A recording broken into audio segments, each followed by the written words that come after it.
Assalamualaikum warahmatullahi wabarakatuh. Jumpa lagi dengan saya dalam materi masih tentang pendapatan nasional untuk subbahasan manfaat penghitungan pendapatan nasional, kemudian nanti ada pertumbuhan ekonomi dan struktur ekonomi. Nah, sekarang kita ke manfaat terlebih dahulu. Apa manfaat dari penghitungan pendapatan nasional ini? Ini setidaknya ada lima yang bisa disebutkan. Yang pertama, dengan mengetahui data tentang pendapatan nasional, maka kita bisa mengetahui dan menelaah struktur ekonomi. Jadi apakah nanti struktur ekonomi kita itu yang dominan itu apakah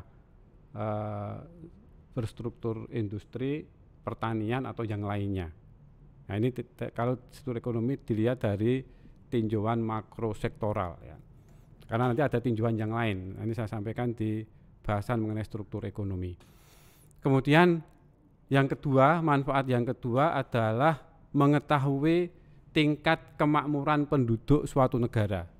Nah, angka ini kemakmuran ini atau indikator kemakmuran ini diketahui dari angka pendapatan per kapita. Jadi pendapatan per kapita itu adalah turunan dari pendapatan nasional.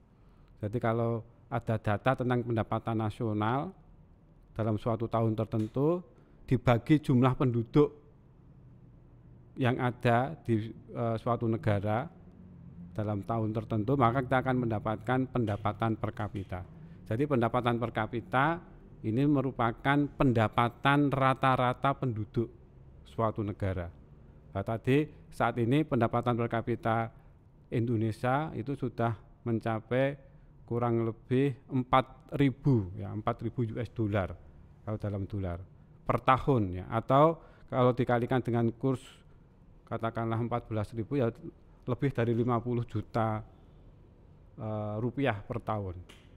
Itu sehingga itu menggambarkan tingkat kemakmuran penduduk. Jadi sedikit banyak untuk menilai tingkat kemakmuran penduduk itu kita bisa melihatnya dari tingkat pendapatan nasional, tingkat pendapatan penduduk yang diterminkan oleh angka pendapatan per kapita.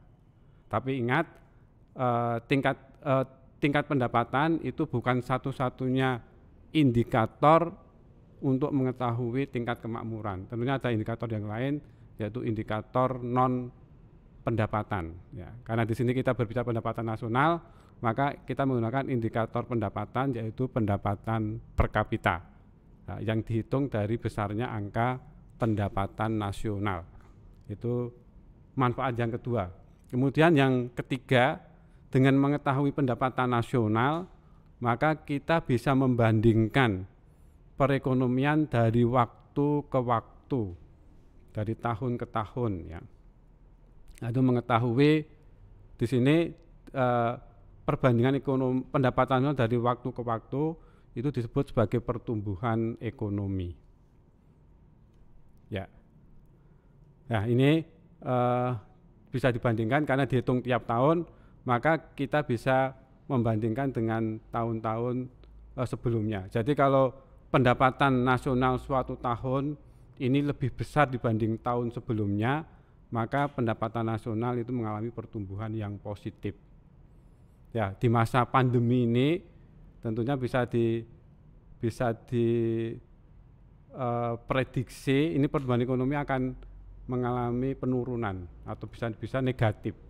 Ya, kenapa? Karena ya terjadi penurunan produksi, penurunan kegiatan ekonomi, maka selanjutnya pendapatan nasional akan menurun. Nah, lebih jauhnya demikian. Maka pertumbuhan ekonomi juga akan menurun atau negatif. Kemudian manfaat yang keempat yaitu mengevaluasi kebijakan pembangunan ekonomi yang telah ditetapkan dan melakukan revisi kebijakan dengan mempertimbangkan beberapa perubahan yang terjadi. Jadi mengevaluasi apakah kebijakan yang sudah dicanangkan itu berjalan sesuai dengan yang diharapkan atau tidak. Kemudian bagaimana apabila terjadi perubahan-perubahan itu pemerintah bisa melakukan revisi. Sehingga seringkali pemerintah melakukan dalam penyusunan APBN itu ada APBN perubahan. Nah, ini karena sesuai dengan kondisi yang sedang terjadi. Nah, seperti saat ini masa pandemi ini tentunya pemerintah banyak melakukan revisi kebijakan ekonomi makro. Jadi banyak pengeluaran memerlukan pengeluaran yang sangat besar untuk menghadapi atau mengatasi pandemi ini. Jadi diperlukan anggaran yang tidak kecil. Kemudian satu lagi, dengan mengetahui pendapatan nasional maka kita bisa membandingkan perekonomian antar daerah. Di tingkat daerah itu ada pendapatan daerah. Nah, pendapatan daerah antar provinsi ini bisa kita bandingkan antara kabupaten atau antar provinsi, sehingga bisa diketahui provinsi mana misalkan yang memiliki pendapatan memiliki kontribusi paling besar terhadap pendapatan nasional. Nah, tentunya saat ini ya yang memiliki kontribusi paling besar adalah provinsi yang berada di Pulau Jawa. Jadi kontribusi provinsi yang berada di Jawa itu mencapai hampir 60% itu terhadap pendapatan nasional, itu berasal dari provinsi-provinsi yang berada di Pulau Jawa. Baik itu ada dari wilayah barat, ada DKI Jakarta, Jawa Barat, Banten, kemudian Jawa Tengah, DIY, dan Jawa Timur. Nah ini secara keseluruhan kontribusinya terhadap pendapatan nasional mencapai kurang lebih 58%. Ya sisanya tentunya provinsi yang berikutnya ada di Sumatera, kemudian Kalimantan, dan yang lain-lainnya. Ya itulah manfaat penghitungan pendapatan nasional.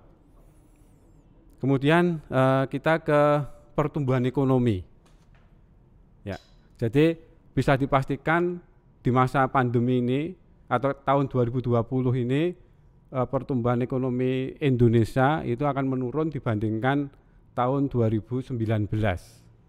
Atau pertumbuhan ekonomi mengalami kontraksi.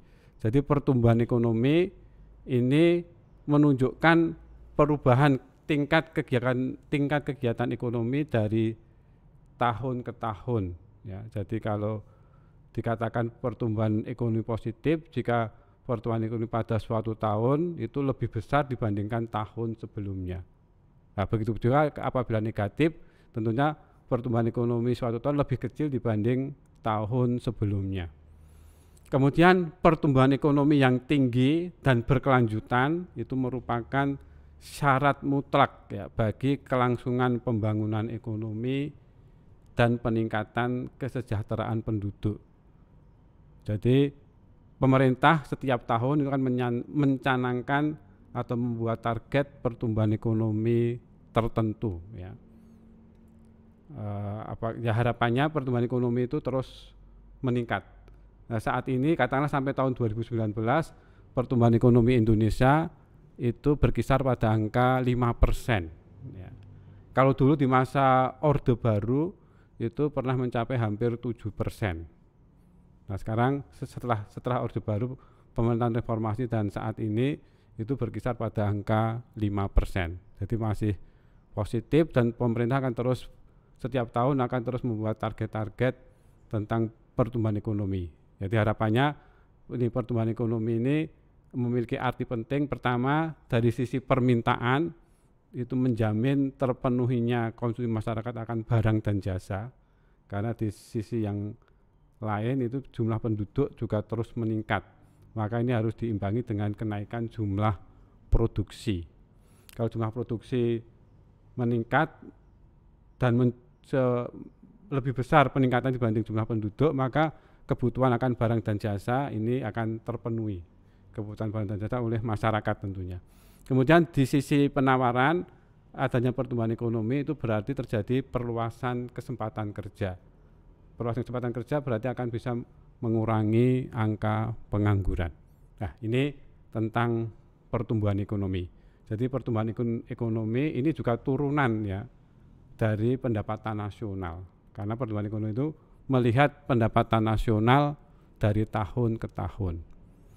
Selanjutnya ini penghitung pertumbuhan ekonomi, ini ada rumusnya ya.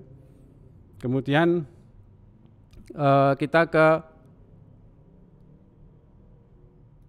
struktur sekarang, struktur ekonomi Indonesia lah. Ya, jadi untuk melihat struktur ekonomi suatu negara ini dapat dilihat berdasarkan 4 tinjauan.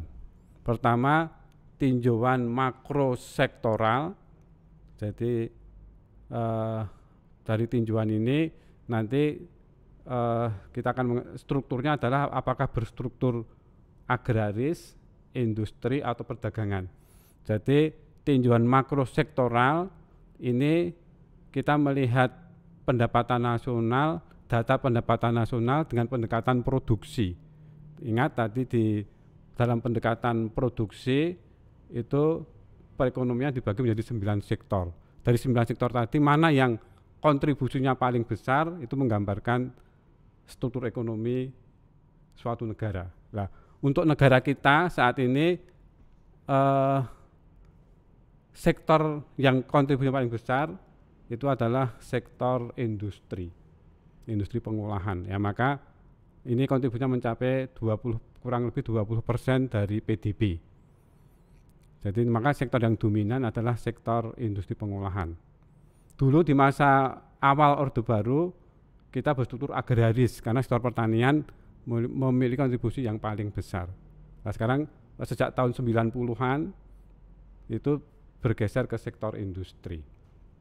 Kemudian kedua, tinjauan spasial ya, atau keruangan. Jadi di sini tinjauan spasial ini apakah berstruktur kedesaan yang tradisional atau kekotaan yang modern. Kemudian yang ketiga, tinjauan penyelenggaraan kenegaraan, apakah berstruktur etatis, egaliter atau bourgeois. Dan yang keempat, tinjauan birokrasi pengambilan keputusan, apakah sentralistis atau desentralistis. Nah, kalau saat ini kita tentunya kita berada pada masa yang desentralistis. Tapi struktur ekonomi ini yang banyak, yang datanya bisa diketahui secara mudah dan ada angka-angkanya itu adalah dari tinjauan makrosektoral. Ini berdasarkan data PDB atau pendapatan nasional dengan pendekatan produksi. Ya, demikian untuk sesi kedua kali ini. Saya akhiri. Wassalamualaikum warahmatullahi wabarakatuh.